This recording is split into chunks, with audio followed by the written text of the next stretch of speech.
because they now have his name, and he was not living with me when he committed this offense. Me and my daughter were in the house because I was divorced by this time, so it was just me and my daughter. And one Sunday morning, about, I don't know, 2 or 3 days after this, it was Sunday morning, and I remember being asleep in my bedroom. My daughter was about 8. She came and knocked on the door. She said, "Mama, the police are at the door." And I went to the door. The cops are there. Guns are out. They're not pointed at me. They're at their sides. But they have guns, and they're asking me, "Is my son in the house?" And I said no. But they wanted to search the house, obviously. And, I said, "That's fine. Can I get my daughter?" And they let me get my daughter.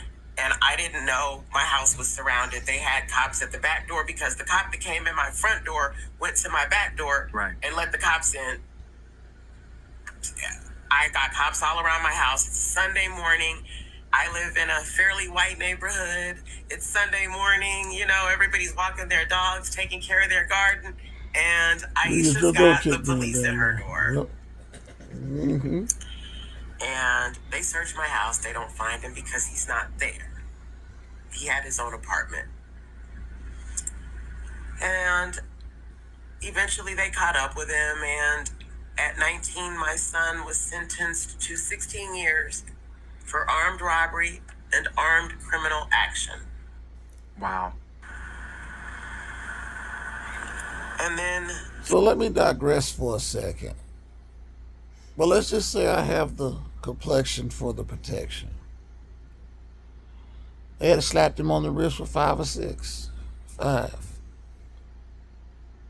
But that's the games that the so-called justice system wants to play.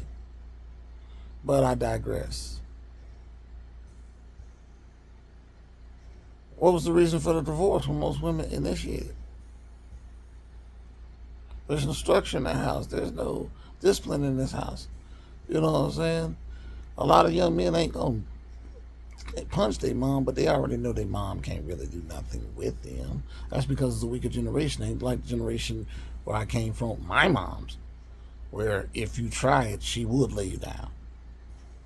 You know what I'm saying? We did put the fear of God into these kids at one point. You know what I'm saying? They did have the need to want to go do right and then, you know what I'm saying, have that good moral compass. Nowadays, you know what I'm saying, with you women not believing in God, nothing else but yourselves, money, you know what I'm saying, persons and material things. Look what's going on with your kids. They don't have the fear of God instilled in them anymore. And basically right now, this is what this is boiling down to. There's no more fear of God. There's no more fear of the Lord instilled into our children to the point where, you know what I'm saying, any little thing to try to get on top they're willing to do instead of having that moral compass of, hey man, that moral compass that taps you and says, hey man, that shit ain't right. Because you had the fear of God instilled into you.